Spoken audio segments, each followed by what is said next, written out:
Blood doesn't belong in a pumpkin.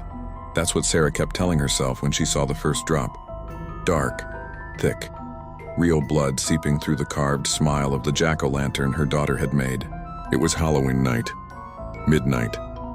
The house was silent except for little Emma sleeping upstairs, clutching her teddy bear after a night of trick-or-treating. Sarah stood frozen in the kitchen doorway, watching as another drop fell from the pumpkin's eye. Then another. The carved face that Emma had so lovingly created now looked different. The smile wider, the eyes following her. When the pumpkin whispered her daughter's name, Sarah's world shattered. Because 3 years ago, Sarah had done something terrible, something she buried deep, something only one other person knew about. And that person was supposed to be dead. If you love dark psychological horror stories with unexpected twists, hit that subscribe button and drop a comment telling me your favorite horror topic. Now, let's see what Sarah's hiding. Sarah's hands were covered in pumpkin guts when Emma squealed with delight. "Mommy, look, I made the eyes really big so he can see the trick-or-treaters better." 7 years old, innocent, happy. Everything Sarah fought to preserve after the divorce. After everything that happened. "That's beautiful, sweetheart." Sarah's voice caught slightly. She forced a smile, pulling out another handful of seeds and stringy orange flesh.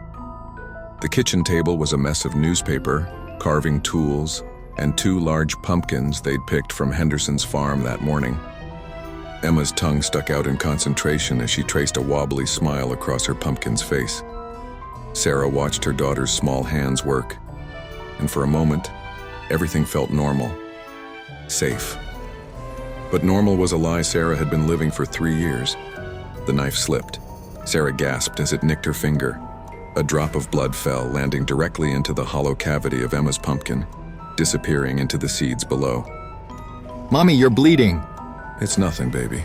Just a scratch." Sarah grabbed a paper towel, wrapping it around her finger, but her eyes stayed fixed on that pumpkin, on where her blood had fallen. Something felt wrong. The air in the kitchen had shifted. Colder. "Can we light the candles now, please?" Emma bounced in her chair, oblivious to her mother's sudden tension. Sarah shook her head. "After dinner, okay? And after you show them to Mrs. Blackwood next door. She said she wanted to see your carving." Mrs. Blackwood, the elderly woman who'd moved in 6 months ago, who always seemed to be watching from her window, who asked too many questions about Sarah's past, about Emma's father, about things no neighbor should be curious about. "Mrs. Blackwood is weird," Emma said, scrunching her nose. "She always stares at me funny, and her house smells like old flowers." "Emma, that's not nice, but it's true. And yesterday she asked me if I knew anyone named Rebecca." Sarah's blood went cold. The paper towel slipped from her trembling hand. What did you say to her?" Emma shrugged, returning to her pumpkin. "I said no, I don't know any Rebecca, do you?" The name hung in the air like poison. Rebecca. Her best friend. Her former best friend. The woman who'd been dead for 3 years. The woman whose death Sarah had caused. That night, after Emma had gone to bed clutching her stuffed rabbit, Sarah stood in the kitchen staring at the 2 carved pumpkins on the counter. She'd placed tea lights inside both, watching the flames flicker through the carved faces. Hers looked traditional, triangle eyes, jagged smile. Emma's was lopsided, childish, perfect in its imperfection. But something was different now. The smile on Emma's pumpkin seemed wider than before. The eyes, were they bigger? No, that was ridiculous. Pumpkins don't change after they're carved. Sarah poured herself a glass of wine. Her third. The alcohol dulled the edges of memory, but never enough. Never enough to forget Rebecca's face that night. The betrayal in her eyes. The rain. The cliff. The scream that still echoed in Sarah's nightmares. It was an accident, Sarah told herself for the 1000th time. An accident. But accidents don't come back to haunt you. Accidents don't send old women asking your daughter questions. Accidents don't make pumpkins feel alive. Her phone buzzed. A text from an unknown number. She knows what you did. Sarah's wine glass shattered on the floor. Her heart hammered against her ribs as she stared at the screen. Who sent this? How did they get her number? Another text. The pumpkin remembers. This wasn't happening. This couldn't be happening. Sarah's eyes snapped to Emma's pumpkin. The flame inside flickered wildly, though there was no breeze. The carved smile now looked less like a grin and more like a grimace, like someone in pain, like Rebecca's face had looked in those final moments. "Stop it," Sarah whispered to herself. "You're tired, you're drunk, you're seeing things." But then she smelled it. That perfume. Rebecca's signature scent, jasmine and vanilla. The smell filled the kitchen, overwhelming, suffocating. The temperature dropped. Sarah could see her breath now, small white clouds in the suddenly freezing air.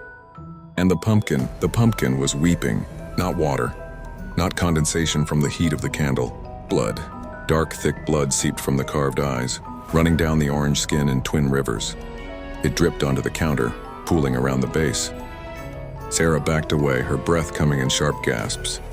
This wasn't real. This couldn't be real. The flame inside the pumpkin flared brighter, and in its light, Sarah saw something that made her scream. A reflection, not her own. Rebecca's face, distorted and rotting, stared back at her from the pumpkin's hollow interior. "Mommy?" Emma's small voice from the doorway snapped Sarah back to reality. The blood was gone. The smell was gone. The temperature was normal. The pumpkin sat there, ordinary and innocent, with its crooked smile and oversized eyes. "Sweetie, what are you doing up?" Sarah's voice was too high, too strained. Emma rubbed her eyes, her rabbit dangling from one hand. "I heard you scream. Are you okay?" "I'm fine, baby. I just saw a spider. You know how Mommy is with spiders." Emma giggled sleepily. "Spiders are nice, Mommy. They eat the bad bugs."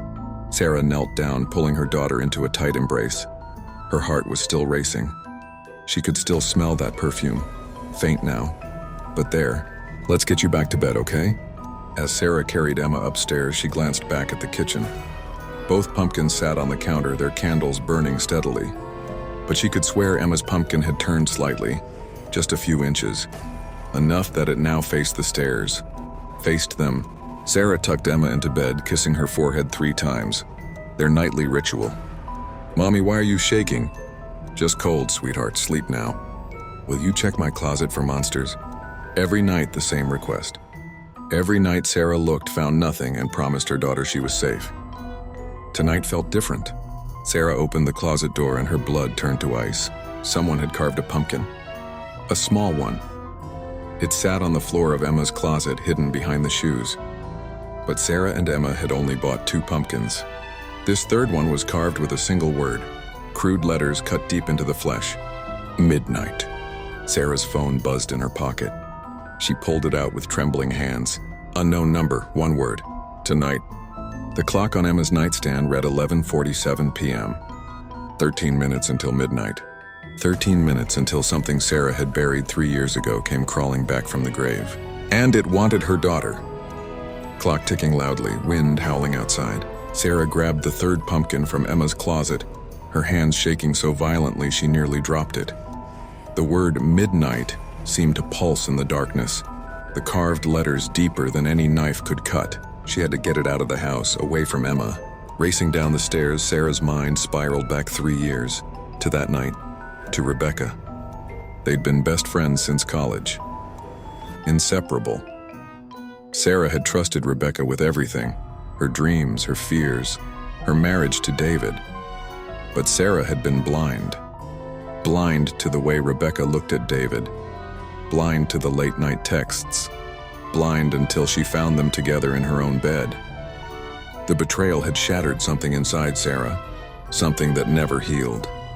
She'd confronted Rebecca that rainy October night, on the cliff overlooking Miller's Creek, the same cliff where they'd shared secrets as teenagers, where they'd promised to always be there for each other. "You slept with my husband," Sarah had screamed over the thunder. "You destroyed my family." Rebecca's face had been calm, too calm. "I didn't destroy anything, Sarah. Your marriage was already dead. David doesn't love you anymore. He loves me." Those words, that cold, casual cruelty. Sarah had lunged forward, not thinking, just reacting. Rebecca stumbled backward, her foot caught on a root. One moment Rebecca was there, the next she was gone. Falling, screaming. The sound cutting off with a sickening thud far below. Sarah had stood frozen, rain soaking through her clothes, staring at the darkness where her best friend had disappeared. David had found her there an hour later, catatonic. He'd checked the bottom of the cliff, found Rebecca's broken body, and he'd made a choice. We tell them she slipped, David had said, his voice shaking. Hiking accident. You weren't even here, understand? You were never here. They'd covered it up. David had loved Rebecca enough to protect Sarah from prison, but not enough to forgive her. He'd filed for divorce 2 months later and disappeared with a new identity, leaving Sarah alone with Emma and a secret that rotted inside her like diseased flesh.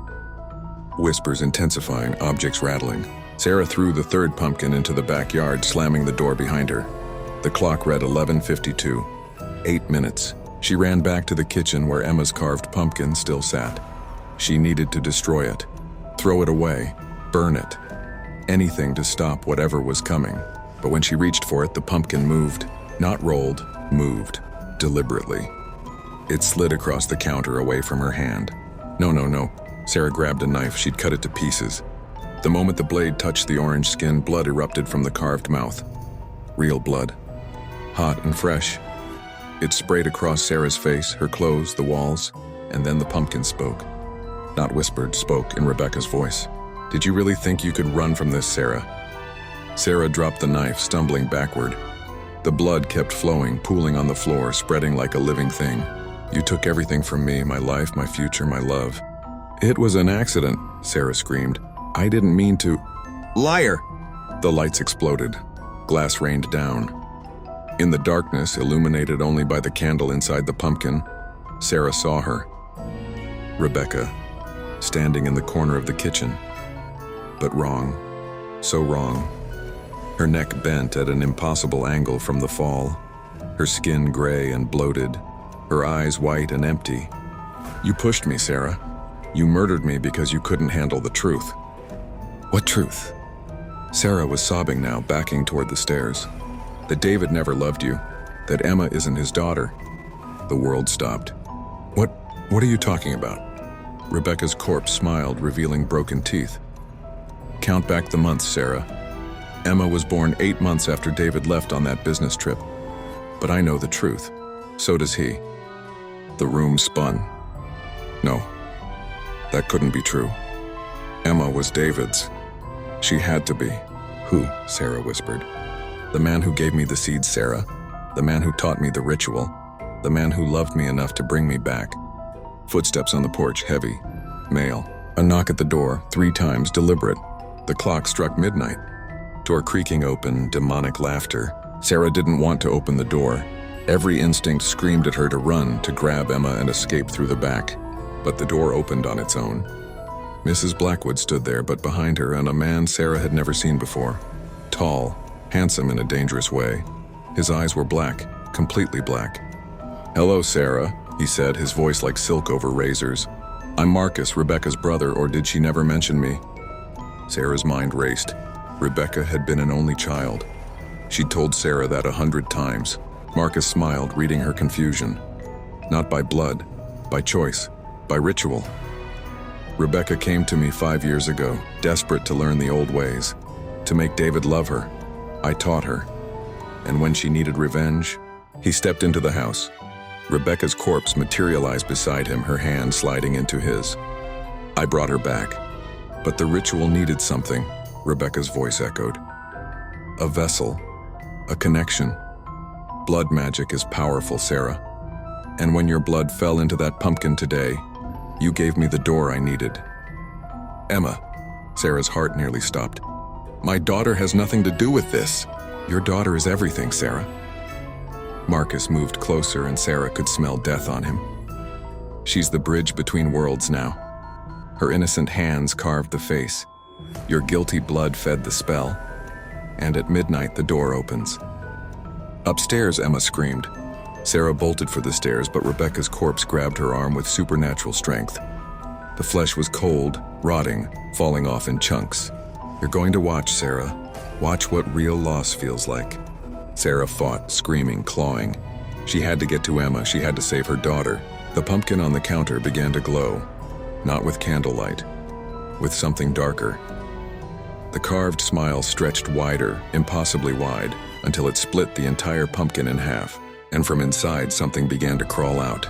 Something that wore Emma's face. But wasn't Emma. The thing looked at Sarah with ancient eyes and smiled Rebecca's smile. Hello, Mommy, it said. Let's play a game. It's called Trade Your Life and for Your Daughter's Soul. Marcus pulled out a knife.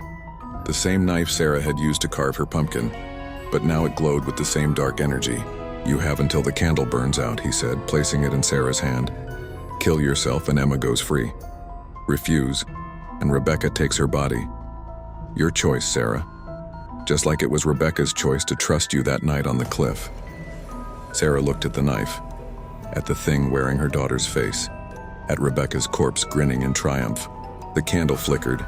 Minutes left, maybe 5. This was her punishment, her hell.